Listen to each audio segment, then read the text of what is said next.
I still remember the day the world around us melted away, leaving only two people standing amidst the chaos. It was as if the universe had decided to throw us a curveball, one that would change the course of our lives forever. We were at my grandparents' old farmhouse, where we'd spent countless summer days as kids, playing hide and seek in the overgrown fields and chasing after fireflies on warm evenings. The air was heavy with the scent of blooming lilacs, and a faint hum of crickets provided a soothing background melody. My partner, Alex, and I had just gotten back from a spontaneous road trip to the beach, where we'd spent our days basking in the sun and our nights watching the stars twinkle to life above us. As we stood there, surrounded by the familiar comforts of home, something shifted inside me. It started with a faint tingling sensation in my fingers, like pins and needles on steroids. I tried to brush it off as mere exhaustion from our trip, but Alex caught sight of the look on my face and knew something was up. We exchanged a knowing glance, one that spoke volumes without needing words. And then, out of nowhere, Alex's phone started ringing. It was my sister, calling to ask us to come home immediately. I felt like time had slowed down as I watched Alex's eyes dart towards the phone, his expression a mix of confusion and concern. I hesitated for a moment before answering, my heart racing in anticipation. "Hey, sis," my voice came out shaky, betraying my attempts at composure. My sister's words tumbled out in a rush. "You won't believe what happened, Mom. She.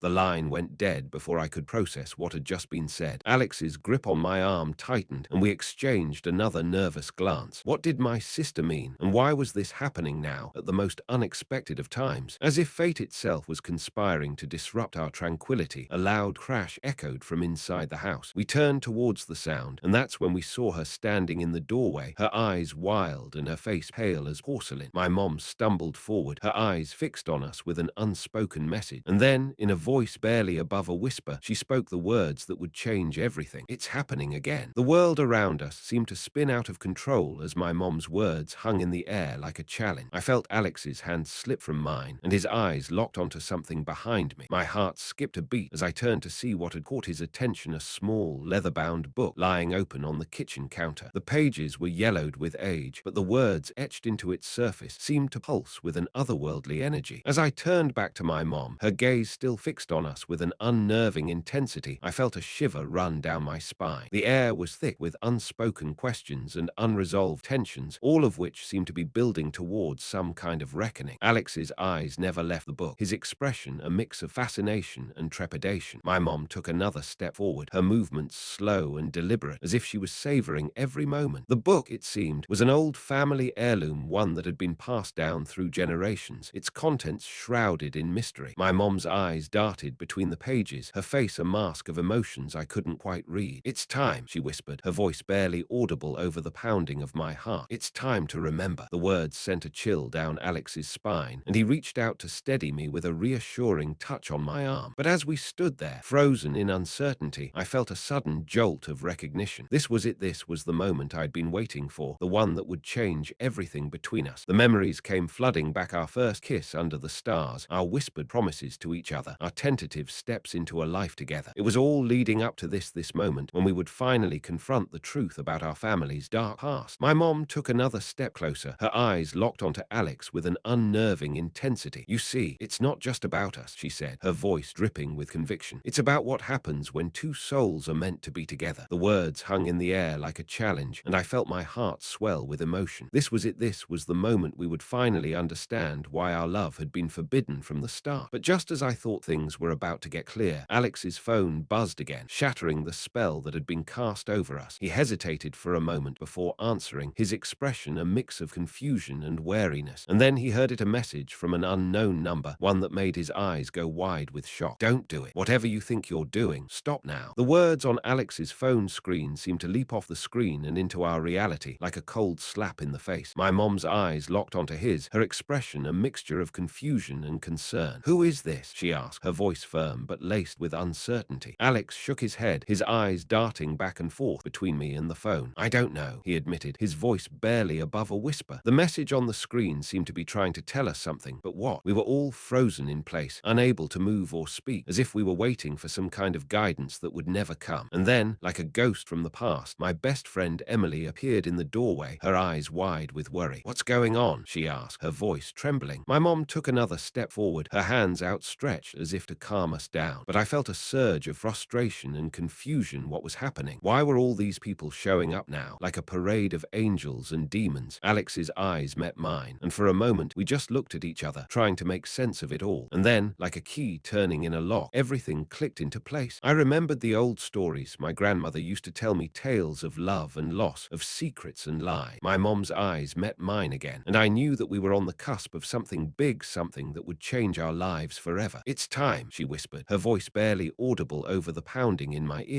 As if on cue, the door to the house burst open, and a figure stood in the entrance, silhouetted against the bright sunlight. It was him, the one person I'd never expected to see again. My heart skipped a beat as our eyes met, the air between us crackling with tension. And then, like a whispered promise, he spoke the words that would change everything. "I've been waiting for you." The figure stepped forward, his eyes locked onto mine with an intensity that made my skin prickle. I felt a jolt of recognition, as if I'd known him all my life. But it was a lie. I'd never seen him before. Not like this. His eyes seemed to bore into my soul, searching for something that only he could see. My mom took a step back, her hands up in a gesture of warning, but Alex stepped forward instead, his eyes fixed on the stranger. "Who are you?" Alex asked, his voice firm but with a hint of uncertainty. The stranger's gaze never wavered from mine, and I felt like I was drowning in their depths. "I'm someone who knows your secret," he said, his voice low and husky. "Someone who knows what really happened all those years ago." My mind reeled as I tried to process what was happening. What did this stranger know, and why was he here now? The stranger took another step forward, his eyes never leaving mine. "I'm the one who's been watching over you," he said, his voice dripping with intensity. "The one who's been waiting for the right moment to reveal the truth." My mom's eyes met mine again, and I knew that we were both thinking the same thing. What was going on? Who was this stranger, and why did he seem to know so much about us? As if on cue, Emily stepped forward, her eyes flashing with anger. "What do you mean?" she demanded, her voice trembling with rage. The stranger's gaze flicked to Emily, and for a moment I saw something there that made my heart skip a beat, a glimmer of recognition, maybe even love. But it was gone in an instant, replaced by a cold, hard intensity. "You don't remember, do you?" he said, his voice dripping with sorrow. "You don't remember what really happened to your sister?" The words hit me like a ton of bricks. My sister. I had a sister. I felt like I'd been punched in the gut, like all the air had been sucked out of me. What was going on? I stumbled backward, my mind reeling with questions and emotions. Who was this stranger, and what did he mean by "your sister"? I felt like I was living in a dream, like everything was spinning out of control. My mom's eyes met mine again, and I saw a flicker of recognition there, but it was quickly suppressed. "Who is he?" Alex asked, his voice low and urgent. The stranger took another step forward, his eyes locked onto Alex's. "I'm the one who knew your sister," he said, his voice dripping with pain. "The one who loved her." My heart skipped a beat as I saw a glimmer of sadness in his eyes, but it was quickly replaced by a hard, determined look. "What do you mean?" Emily demanded, her voice shaking with anger. The stranger's gaze flicked to Emily, and for a moment I saw something there that made my heart ache, a deep sadness, a sense of loss. "She died," he said, his voice barely above a whisper. "Your sister died in a fire on the night you were born." My mind reeled as I tried to process what was happening. I felt like I was going to pass out, like everything was too much for me to handle. But then, something inside of me snapped. I knew that I had to know more. "What happened to my sister?" I demanded, my voice shaking with emotion. The stranger's gaze locked onto mine, and for a moment we just stared at each other. "You died," he said again, his voice soft but firm. But it wasn't the end of the story. There was something else, something that made my heart ache with sadness and regret. "But you were alive," he continued, his voice barely above a whisper. "You were taken from me, left to grow up in a world that didn't know you existed." My mind reeled as I tried to process what was happening. What did it mean? Why had I been kept from knowing the truth about my sister's death?